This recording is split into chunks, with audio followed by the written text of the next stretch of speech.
The yen did move quite a bit in a relatively short period of time. We would expect these interventions to be rare and consultation to take place. Those are harsh words. In short, Yellen is not happy with how Japan is handling its currency and likely wishes Japan had acted sooner to avoid the shorts, the guys who are driving it higher on this chart, getting too comfortable with their positioning. Welcome to the Morning Markets and Metals with Vince Lanci, where each day he brings you the precious metals and financial news to get you ready for your day. And now, here's Vince. Good morning, I'm Vince Lanci, and in today's market rundown, we're going to talk about Yellen and the yen, or yelling at the yen. I don't know what you would call it, but we're also going to talk about Bank of America's CTA report on precious metals. We'll talk about the news as well. Before we do all that, let's take a look at the dollar, which is down 4. 10-year yields are 448, down almost 3 pips. The S&P 500 is up 11 at 51.45. The VIX is 1381. Gold is 23.18, up 16, near its highs for the morning. Silver is 27.08, up 53 cents. Copper is 458, up 6 cents. Strong. WTI is bouncing up 84 cents after getting, I think, annihilated last week. 79.23 is the price. Natural gas is $2. So we are now above the range that we were in. And I think this is European concerns spilling over into Henry Hub speculation. They're not tied together day to day, but they are tied together longer term.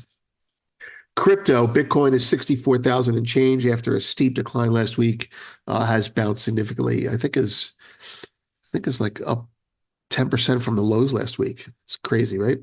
Ethereum is 3146, up 9. Palladium and platinum, both up. Palladium playing catch up today. It's a little bit of a race for me in my mind. Palladium is 957, up $10 and change. Platinum is up 4 and change at 960. Grains are all down, I think. Let me see. Grains are all down. A little bit of a hangover after last week. Soy down 3 at 12. Spot even. Corn 445, pretty much unchanged. And wheat down almost 10 cents at 613, 614, call it. Okay, so let's get to the main events. There's the homepage. We put out some stuff over the weekend.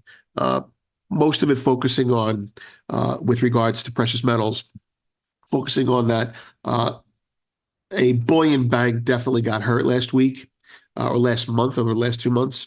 And moving forward from there, you have a situation that I think they covered and that the market may, in fact, start to retrace as a result of that now. Okay.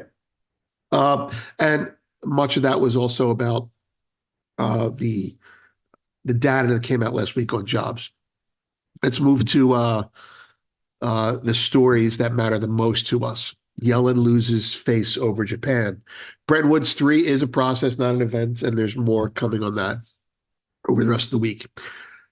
All right, premium, Bank of America CTA analysis and commentary on the yen and Yellen. So let's get to that. The CTA analysis is light this week, but we have 2 nice reports at the bottom. One is Bank of America CTA commentary, which comments on the flows of the markets, precious metals as well. Some nice graphics there. And there's another report from an investment firm that goes through the cross assets, or the assets that trade, how they interact with each other over the week. So let me just read this quickly. In commodities, our model's long oil position was also stopped out as higher than expected inventories data pushed the commodity lower.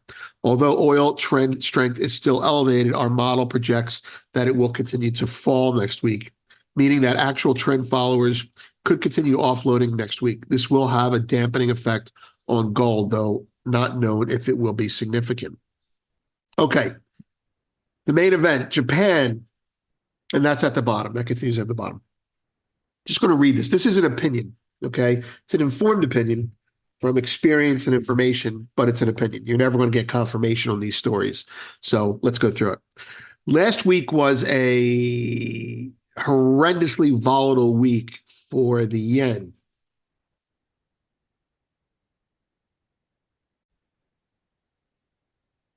the yen weakened all week. Now, it's been weakening for over a year now, precipitously, but it really accelerated last week, and it should not be accelerating this late in the game based on their monetary policy actions. And as a result of that, there was they denied it, but there was a knee-jerk intervention where they came in and they basically bought the yen. And in chart terms, that looks like this, right? Buying the yen drives it lower. So this is yen per dollar, not dollars per yen. So these two big yellow arrows going down, that's the yen getting purchased against dollars. So it drives the yen lower. But this is the yen. This is what it's supposed to be in terms of volatility. You're supposed to wake up in the morning and say, what's my yen worth? What's my dollar worth? And it's supposed to be like this. This is a disaster. This is a reaction to a disaster that's getting out of control. This is a central bank stepping in more than it normally would. And here they are again. And here they are again. Now, this is typical of intervention, but these two things here, they should never happen. And this yellow rectangle here, that yellow rectangle is when our jobs number actually came out. Now, that's the graphic representation for it. Let me just tell you the story, what happened, what it implied, and what it means for us down the road. So Japan intervened to defend the yen last week from debasing too fast. Again, this is opinion. Here is Yellen referring to the violent reversal in the yen in its aftermath after a pronounced unattended weakening. The yen did move quite a bit in a relatively short period of time. We would expect these interventions to be rare and consultation to take place. Those are harsh words. In short, Yellen is not happy with how Japan is handling its currency and likely wishes Japan had acted sooner to avoid the shorts, the guys who are driving it higher on this chart, getting too comfortable with their positioning. My expression, an ounce of prevention concept applies here. She probably was commenting on the fact that they had to be so aggressive in their handling of the situation. Now, as an aside, right, to complicate the matter a little bit more, it was likely Yellen who gave the Bank of Japan the go-ahead to do what they did by tipping to them, see those three arrows, before the jobs number came out, that the jobs number would be soft, okay? A weak U.S. jobs number is bearish for the U.S. dollar, bullish for the yen. So they got ahead of it and kind of front ran the data, which you'd expect them to do anyway. If they have this information, they get this information. They talk to each other. Yellen gave them the information and basically said, this is what's going to happen. Be careful. Just do what you got to do, but don't make it obvious. You know, it's like a hit, you know, or if you're the movie Wall Street, give a taste to some of your friends, let them know a little bit, be careful. Well, they're not very careful how they handled it. So just to read that, it was likely Yellen who gave the Bank of Japan the go-ahead to do what they did by tipping that the jobs number would be weak. She did not expect them to come in ham-fisted about it. It does not reflect on her well, okay? It does not reflect on her politically or geopolitically well because she didn't convey what needed to be conveyed to them, or they're too dumb to do it the right way. And it's probably a little bit of a combination of the two. Now, while debasement is the plan for the yen, meaning they expect it to get weaker by rallying, the speed at which it has come is not good. This made the Bank of Japan reaction even more pronounced and drew unwanted attention to the situation. And what does that mean? Well, this is the yen. The yen has been doing this since the beginning of 24. And before that, it had been weak as well. This is what happens in yield curve control when yield curve control is stopped. So yield curve control, we'll talk about it again some other time, but yield curve control is supposed to ultimately make your currency weak. That's financial repression. And the yield curve control did do that. This is all yield curve control going all the way back. But in March of this year, yield curve control is supposed to end, and it ended. And that's supposed to make the yen chart go all the way back down. because it's strengthening of the yen, but it didn't because the world doesn't trust the Bank of Japan to actually know what they're doing. They really might not be very good at what they're doing. Now, I'm late to the game on this, but that's the bottom line. So what it means, the basement is bad enough, but violent reversals, either way, when it gets weaker or when it gets stronger, when they acted with those yellow arrows, as if to show the central bank means business, only creates more uncertainty. Volatility is the killer of confidence in a fiat currency. You want to wake up and say, this is what my yen is worth. Instability in either direction, let alone in both, makes normal people run for the hills. Now, here's the three stories. Here's three stories that'll give you an idea of how Yellen is losing face amongst her peers. Yellen counsels caution on the intervention in the yen, right? Yellen asked on yen, says that she didn't know of any intervention. And then later on, she's asked, did Japan intervene to boost the yen? So, of course they did. And of course, she told them, this is opinion, right? Of course they intervened, right? And of course they did it before the jobs number, knowing the jobs number would be weak. Of course they got it from her.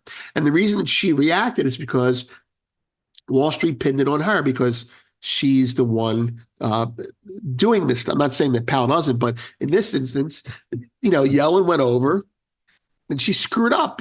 She didn't tell them what to do exactly, or put it this way, they're too dumb to take the rules. Anyway, why it ultimately matters, right? Coming back to the U.S., out of the drama, the U.S. is headed down the same path.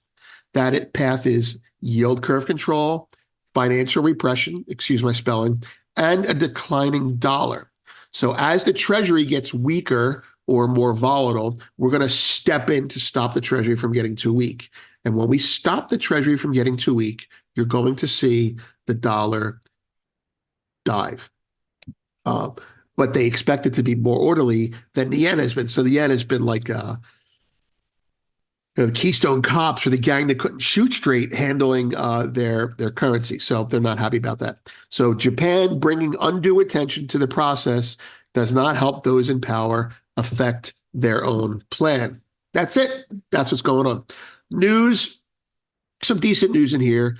Job growth stumbled in April. We're starting to attack Japan more. Japan's export surge. You're selling too much stuff. How dare you? And consumers are not buying stuff anymore. Geopolitically, there's several things in there, but the one I want to notice was that AI is flying fighter jets now. And it's better than pilots in many instances.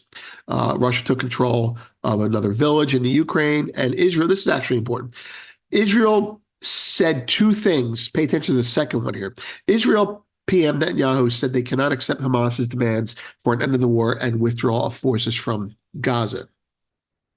Then he noted that ending the Gaza war now would keep Hamas in power, and Israel would not accept terms that amount to a capitulation with Israel to keep fighting until its war aims are achieved. Meaning, we're negotiating with you, but there is no negotiation that will stop this because we intend to eliminate Hamas altogether. So my conclusion from that is they will go in very soon. There you go. We'll see. Iraq is now attacking Israel, et cetera, et cetera. This week, in terms of data, not a lot of data. It's the week before CPI, but a lot of speakers. None of them, I think, crucially important, but all of them are going to be out there testing how the market reacts to news. They'll talk tough, they'll talk soft, and there's the research at the bottom. Vince, have a great day. Let's see. Gold is 23.17. This is, I'm not very bullish on gold right now, given the news items I saw last week, short term. But this is encouraging. It's encouraging. I think if it gets above 23.20, it's stabilized above 23.20 in futures terms right now. You should be long. You should be long. You should be long right here, right now. Stop yourself out $5 lower, and run with it, and only take home a winner, basically. But that's not advice. That's my advice to myself. Have a great day. I'm Vince. Thanks for watching this morning's Markets and Metals Update with Vince Lanci. Brought to you each day by Miles Franklin Precious Metals, where this week's special is 1 ounce gold Australian Kangaroos for only $59 over spot. Gold Australian Kangaroos are one of the coins coming from one of the 6 sovereign mints, and with the gold price pulling back recently, you can get your Australian Kangaroos at only $59 over spot by emailing Arcadia at milesfranklin.com or calling 833-326-4653. Please note that this video is not intended as legal licensed financial trading advice and is to be used for informational purposes only. Please contact your financial advisor before making any decisions, and thanks for watching.